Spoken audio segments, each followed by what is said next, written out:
Okay, listen ma. The effect of dielectrics in capacitors.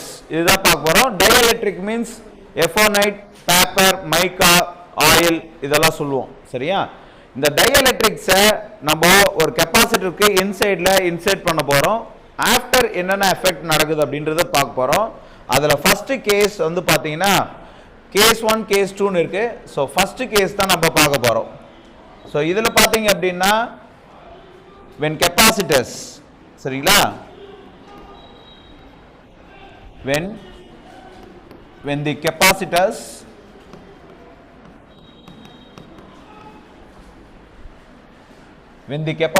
disconnected from the battery,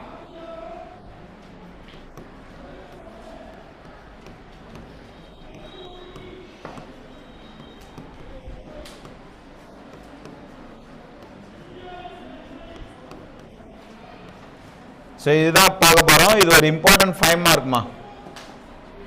when the capacitor disconnected from the battery, இது ஒரு important 5 mark. சரிங்களா? when the capacitor disconnected from the battery, எப்போ sir disconnect பண்ணுவாங்க அப்படின்னா இங்க நீங்க பாக்குறீங்க ஒரு பேட்டரி இருக்கு, ஒரு கெபாசிட்டர் கூட கனெக்ட் பண்ணிருக்காங்க. இது நார்மல். சரியா? இது எப்பவுமே நார்மல். உங்க வீட்டில் யூபிஎஸ் அப்படி இருக்குல்ல, இந்த யூபிஎஸ் மாதிரி தான் இதுவும், யூபிஎஸ் கரண்ட்னு சொல்லுவீங்களே அந்த மாதிரி தான் இதுவும்.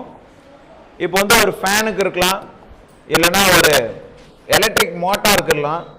அந்த மாதிரி இதுக்கு பார்த்தீங்கன்னா இந்த மாதிரி ஒரு கெப்பாசிட்டருக்கு பேட்டரியில் கனெக்ட் பண்ண மாதிரி காமிச்சிருப்பாங்க.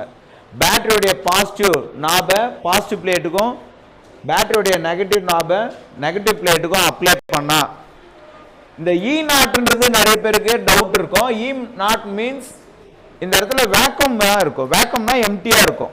எம்டியா இருக்கிறதுனால இ நாட் அப்படின்றத மென்ஷன் பண்ணியிருக்காங்க. ஆஸ் யூஷுவல் எலக்ட்ரிக் ஃபீல்டு தான் from positive plate to negative பிளேட்டுக்கு எப்பவுமே யூனிஃபார்மாக வந்துட்டு இருக்கும். இப்போ என்ன பண்றாங்கன்னா இது இப்படியே விட்டா எந்த ஒரு எஃபெக்டும் இல்லைல்ல. நம்ம எதனா ஒரு விஷயத்தை டிஸ்கவர் பண்ணோம்னா அதில் எதனா ஒன்று பண்ணுவோம்ல. ஸோ இனோவேஷன் ட்ரை பண்ணுவோம் கண்டிப்பாக. இனோவேஷன் அப்படின்னு ஒன்று இருந்தால் தானே நம்மளுக்கு அடுத்த கட்டத்துக்கு போக முடியும். அதனால நீங்க என்ன பண்றோம் அப்படின்னா ஒரு டயஎலக்ட்ரிக் மீடியம், சரியா, ஏதோ ஒரு டயஎலக்ட்ரிக் மீடியம் அதை வந்து இங்க இன்செர்ட் பண்றோம். சரியா? டயஎலக்ட்ரிக் மீடியம் ஒன்று வந்து இன்செர்ட் பண்றோம். அந்த இன்செர்ட் பண்ணும்போது இன்செர்ட் பண்ணிட்டு நெக்ஸ்ட் அந்த பேட்டரியோட கனெக்ஷனை கட் பண்ணிடுறோம், டிஸ்கனெக்ட் பண்ணிடுறோம். இப்போ என்னென்ன நடக்கும் அப்படின்றது தான் நம்ம பார்க்க போறோம். சரிங்களா? சரி, என்ன நடக்கும் அப்படின்றத பார்த்துடலாம். ஸோ இனிஷியலா இந்த பேட்டரிக்கு இருக்கிற ஒரே விஷயம் என்னன்னா சார்ஜ், எலக்ட்ரிக் சார்ஜ்னு சொல்லுவோம். சரியா? Electric charge. இந்த எலக்ட்ரிக் சார்ஜ் அப்படின்றது எப்படி சார் இருக்கும்னா ஜஸ்ட் கியூன்னு இருக்கும். சரிங்களா? கியூன்னு இருக்கும். கேபிட்டல் கியூனே போடுறேன், கியூன்னு இருக்கும். இனிஷியலா வேக்கம் தான் இருக்கு, அதனால கியூ நாட் அப்படின்னு சொல்லிக்கிறோம். சரியா? Electric charge.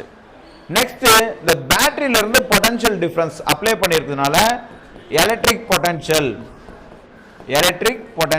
பேட்டரியில இருந்து கண்டினியூஸா கெபாசிட்டருக்கு அப்ளை பண்றதுனால எலக்ட்ரிக் பொட்டன்ஷியல் எப்படி இருக்கும்னா வி நாட்னு இருக்கும். Okay sir.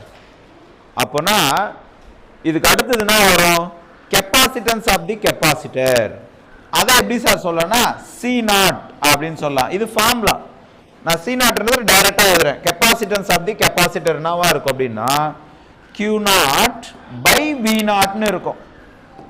சார் இனிஷியலா ஒரு கெப்பாசிட்டரும் பேட்டரியும் கனெக்ஷன்ல இருந்துச்சுன்னா அந்த capacitance of the capacitor C naught equal to Q naught by V நாட்னு இருக்கும் சார். அவ்வளவுதான், முடிஞ்சு போச்சு. இப்போ என்ன பண்றாங்கன்னா ஆஃப்டர் இது இப்படி இருக்கிறதுல என்ன பண்றாங்கன்னா டயஎலக்ட்ரிக்கை இன்செர்ட் பண்றாங்க. சரியா? டயஎலக்ட்ரிக் மீடியமை இன்செர்ட் பண்றாங்க. இந்த டயஎலக்ட்ரிக் மீடியம் இன்செர்ட் பண்றாங்க.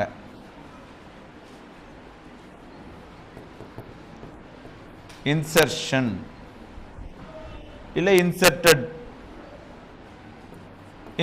டயஎலக்ட்ரிக் மீடியமை இன்செர்ட் பண்றாங்க. எக்ஸ்பெரிமெண்டலா ஒரு விஷயத்தை ஃபைண்ட் அவுட் பண்றாங்க. என்ன சார் ஃபைண்ட் அவுட் பண்றாங்கன்னா எலக்ட்ரிக் ஃபீல்டு இருக்குல்ல, இந்த எலக்ட்ரிக் ஃபீல்டு ஃபைண்ட் அவுட் பண்றாங்க. மெயினா ஃபர்ஸ்ட் எலக்ட்ரிக் ஃபீல்டு தான் ஃபைண்ட் அவுட் பண்றாங்க. எப்போ சார் அப்படின்னா டயஎலக்ட்ரிக் மீடியம் இன்சர்ட் பண்ணிட்டு பேட்டரியை டிஸ்கனெக்ட் பண்றாங்க. சரியா? பேட்டரி என்ன பண்றாங்கன்னா டிஸ்கனெக்ட் பண்ணிட்டாங்க. பேட்டரியை டிஸ்கனெக்ட் பண்ணிட்டாங்க. டயஎலக்ட்ரிக் மீடியம் இன்சர்ட் பண்ணிட்டாங்க, பேட்டரியை டிஸ்கனெக்ட் பண்ணிட்டாங்க. அப்போ எலக்ட்ரிக் ஃபீல்டு என்ன ஆகுதுன்னா ரெடியூஸ் ஆகுதான், டிக்ரீஸ் ஆகுதான். இது எப்படி சார் பண்ணாங்க அப்படின்னா எக்ஸ்பெரிமெண்டலா ஃபைண்ட் அவுட் பண்ணிட்டாங்க.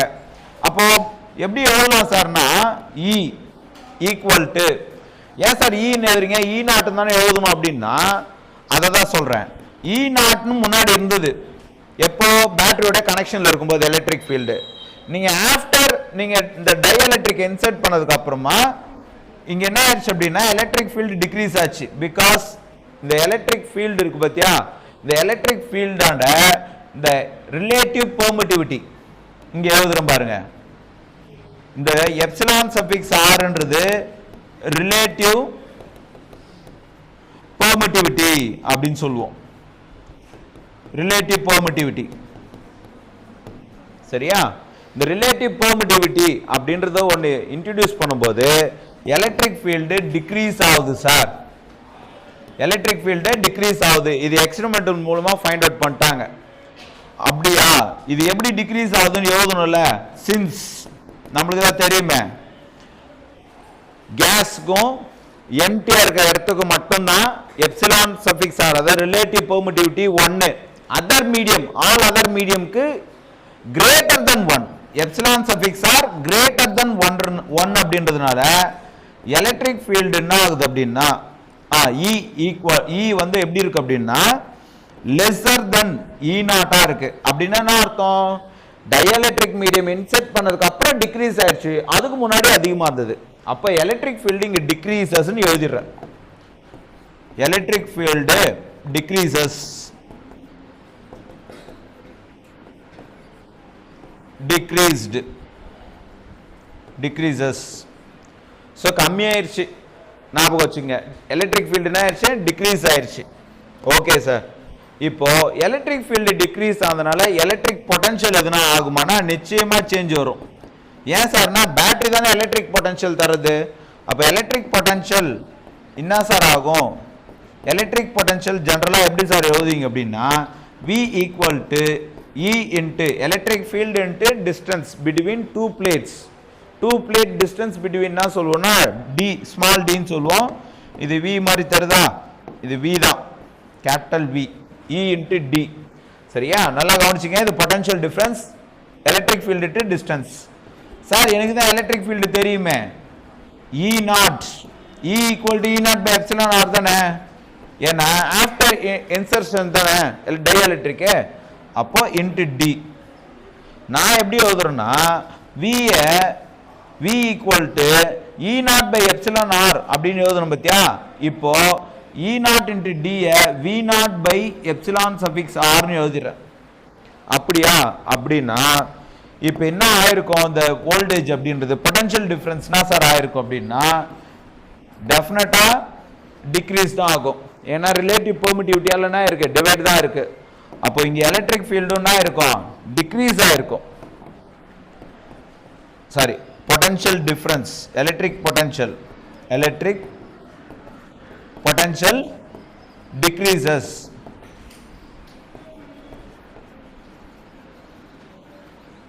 எலக்ட்ரிக் பொட்டன்ஷியல் என்ன இருக்கு? டிக்ரீஸ் தான் இருக்கு. Okay sir. Electric potential decrease ஆச்சுல, வேற எதனா சேஞ்சஸ் நடக்கும்னா நிச்சயமா நடக்கும். ஏன்னா எலக்ட்ரிக் பொட்டன்ஷியல், சரியா, electric potential V inversely proportional to capacitance. ஏன் சார் இது தெரியல சார் எப்படின்னா V equal to Q by C அப்படின்ற ஃபார்முலா இப்பதான் முன்னாடி ஃபர்ஸ்ட் எழுதணும் பாருங்க. இதை இன்டர்சேஞ்ச் பண்ணிக்கிறேன். C இங்க இருக்கும், V இங்க இருக்கும், இன்டர்சேஞ்ச் பண்ணிக்கிறேன். அப்பனா V ன்ற potential inversely proportional to C capacitor. Potential டிஃபரன்ஸ்க்கும் கெபாசிட்டரும் எப்படி இருக்குன்னா இன்வெர்ஸ்லி ப்ரொபோர்ஷனல் இருக்கு. அப்படி இன்வெர்ஸ்லி ப்ரொபோர்ஷனல் இருந்தா V என்ன ஆயிருக்குங்க? டிக்ரீஸ் ஆயிருக்கு. அப்ப C என்ன ஆகணும்? இன்க்ரீஸ் ஆகணும்.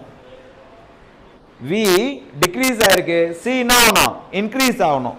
அப்போ capacitance of the capacitor. So கெப்பாசிட்டன்ஸ்னா ஆஃப்டர் டயலெக்ட்ரிக் இன்செர்ட் பண்ணதுக்கு அப்புறம் தான். சரியா? So capacitance C equal to, நான் இதே ஃபார்ம்ல தான் எழுத போறேன். சரியா? இதே ஃபார்ம்ல தான் எப்படி எழுதுனா, இதே ஃபார்முலான்றீங்களா, இங்க V இருக்குன்னு கேட்காத. C equal to Q by என்ன வரணும், V வரணும். இப்போ இந்த ஃபார்ம்ல தான் எழுத போறேன். இதுல ஒரு விஷயம் மட்டும் ஞாபகம் வச்சுங்க. இப்போ நம்ம பார்த்ததுல எலக்ட்ரிக் ஃபீல்டு டிக்ரீஸ் ஆச்சு, உண்மை. எக்ஸ்பெரிமெண்டலாக ஃபைண்ட் அவுட் பண்ணிட்டாங்க. ஆனால் இந்த இடத்துல இன்னொரு விஷயமும் சொல்லிடணும்.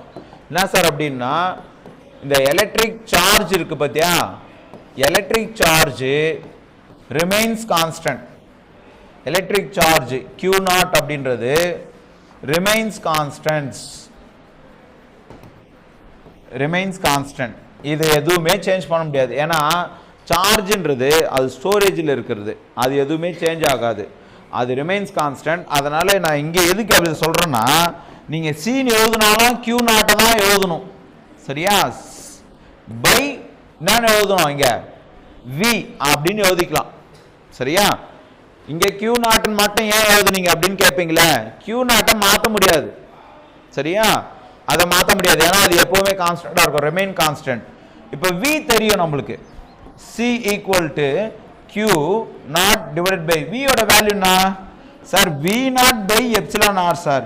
இது அப்படியே ரெசிப்ரோக்கலா என்ன ஆகும்னா, C equal to Q0 by V0 into epsilon R. Q0 by V0 நான் எங்கே பார்த்த மாதிரி இருக்கு சார் அப்படின்னா, ஃபர்ஸ்ட் ஈக்குவேஷன் தான். Q0 by V0 என்ன சொல்லுவோம், C0 எப்சிலான் R. ஆக மொத்தத்தில் இது ஈக்குவேஷன் 4. ஈக்குவேஷன் 4 என்ன சொல்லுதுன்னா, since epsilon suffix R greater than 1, இதான் சொல்லிட்டீங்களே சார், இங்கே சொல்லணும் திருப்பியும், C greater than C0 sir. Dielectric insert பண்ணதுக்கு அப்புறம் கெப்பாசிட்டன்ஸ் இன்க்ரீஸ் ஆயிருக்கு, பிகாஸ் பொட்டன்ஷியல் டிஃபரன்ஸ் டிக்ரீஸ் ஆச்சு. அப்போ கெப்பாசிட்டன்ஸ் இன்க்ரீஸ் ஆயிருக்கு. ஸோ கெப்பாசிட்டன்ஸ் இன்க்ரீஸ் ஆயிருக்கு, ஞாபகம் வச்சுக்கங்க, இது ரொம்ப இம்பார்ட்டன்ட். சரியா? இங்கே கெப்பாசிட்டன்ஸ் இன்க்ரீசஸ். ஏன் சார் அப்படின்னா, பொட்டன்ஷியல் டிஃபரன்ஸ் டிக்ரீஸ் ஆச்சு, அதனால கெப்பாசிட்டன்ஸ் இன்க்ரீஸ் ஆயிடுச்சு. சரியா? சரிங்க சார், கெப்பாசிட்டன்ஸ் இன்க்ரீஸ் ஆயிடுச்சு. இதுக்கப்புறம் எதனா இருக்கு அப்படின்னா இருக்கு. கெப்பாசிட்டன்ஸ்க்கு அப்புறம் வரது பார்த்தீங்கன்னா எனர்ஜி. சரிங்களா? எனர்ஜி. கெப்பாசிட்டன்ஸ்ல இன்னொரு ஈக்குவேஷன் இன்ட்ரோடியூஸ் பண்ணியிருப்பாங்க. என்ன சார் அப்படின்னா, capacitance of the capacitor C equal to epsilon naught into epsilon suffix R into A by D. இதை ஏன் சார் கொண்டு வராங்க அப்படின்னா, நீங்க ஒரு மீடியம் யூஸ் பண்ணியிருக்கீங்க, அந்த மீடியம் தான் எப்சிலான். இதுக்கு பேர் மீடியம் ஆஃப் பெர்மிட்டிவிட்டி. இது மீடியம் ஆஃப், அதாவது இது பெர்மிட்டிவிட்டி ஆஃப் ஃப்ரீ ஃபேஸ். இதுக்கு பேர் வந்து ரிலேட்டிவ் பெர்மிட்டிவிட்டி. இது ரெண்டும் சேர்ந்து தான். ஐயா எதுவுமே புரியல அப்படின்னா, medium of permittivity equal to permittivity of free space into relative permittivity. இதுக்கு பேர் தான் மீடியம் ஆஃப் பெர்மிட்டிவிட்டி. அப்போ medium of permittivity into A divided by D. இதை வேணா எழுதிக்கலாம். சரியா? இந்த கெப்பாசிட்டன்ஸ் இப்படி தான் இருக்குன்னு சொல்றாங்க, வேற எதுவும் இல்லை. சும்மா பாக்ஸ் மட்டும் போட்டுங்க, இதுக்கு ஈக்குவேஷன் நம்பர் போட தேவையில்லை, பார்த்துக்கலாம். இது 2 கொஸ்டினுமே வரும். சரியா? இப்போ அடுத்தது பார்த்தீங்கன்னா எனர்ஜி ரொம்ப ரொம்ப important. Electrostatic potential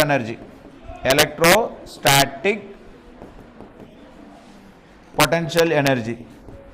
The electrostatic potential energy before dielectric, before insert of dielectric எப்படி இருக்கும், before after எப்படி இருக்கும் அப்படின்னு சொல்றேன்.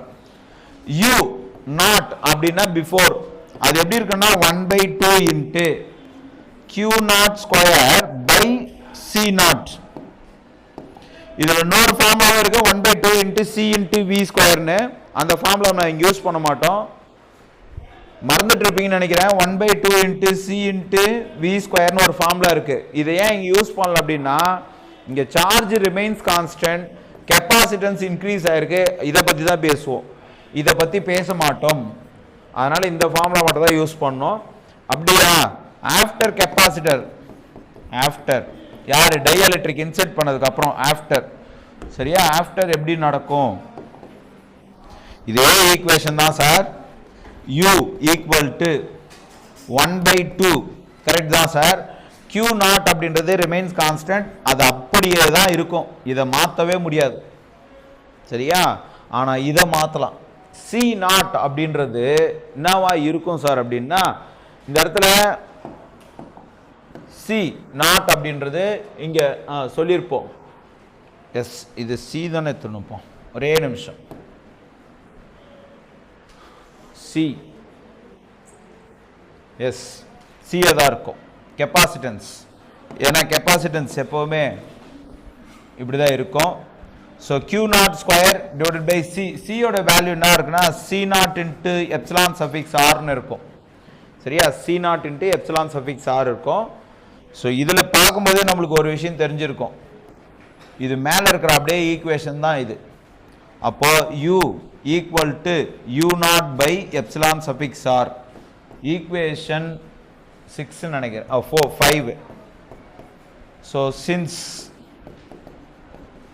epsilon suffix r greater than 1, u lesser than u0, சரியா? u lesser than u0 அப்படின்னா என்னன்னா பொட்டன்ஷியல் எனர்ஜி டிக்ரீஸ் ஆயிருக்கு, சரியா? Potential energy, electrostatic potential energy decreases,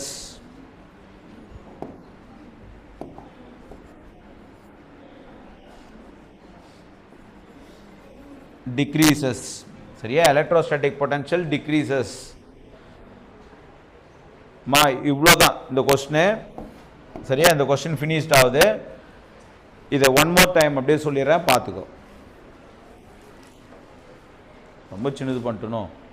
சரி, okay. Listen, the effect of dielectrics in capacitorல ஃபர்ஸ்ட் ஒன்று பார்க்குறோம்.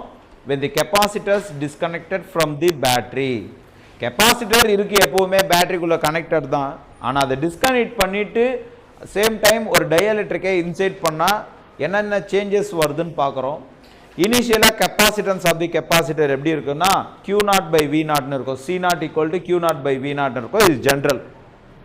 ஆஃப்டர் நீங்கள் என்ன பண்ணுறீங்கன்னா ஒரு டைஎலக்ட்ரிக்கை இன்சைட் பண்ணுறீங்க, பேட்டரியை டிஸ்கனெக்ட் பண்ணிட்டீங்க அப்படின்னா எக்ஸ்பெரிமெண்டலாக பார்க்கும்போது எலக்ட்ரிக் ஃபீல்டு தான் ஃபஸ்ட்டு டிக்ரீஸ் ஆகுது. இந்த எலக்ட்ரிக் ஃபீல்டு டிக்ரீஸ் ஆகிறதுக்கு மெயின் ரீசனே டைஎலக்ட்ரிக்காக மாறிடுச்சு. அதுதான் ரிலேட்டிவ் பெர்மிட்டிவிட்டின்னு சொல்லியிருக்காங்க, எப்சிலான் சஃபிக்ஸ் ஆர். அதை தான் since epsilon suffix r greater than 1ன்னு இருக்கிறதுனால electric field after dielectric insert பண்ணதுக்கப்புறம் எலக்ட்ரிக் ஃபீல்டு டிக்ரீஸ் ஆகுது அப்படின்னு கன்ஃபார்ம் பண்ணிட்டாங்க. சேம் டைம் எலக்ட்ரிக் சார்ஜான Q0 அப்படின்றது ரிமைன்ஸ் கான்ஸ்டன்ட். பேட்டரியை டிஸ்கனெக்ட் பண்ணலன்னா ஆனோட்லையும் கேத்தோட்லையும் சார்ஜ் அப்படின்றது ரிமைன்ஸ் கான்ஸ்டன்டாக தான் இருக்கும், அது எந்த சேஞ்சும் இல்லை. அதை மட்டும் ஞாபகம் வச்சுங்க.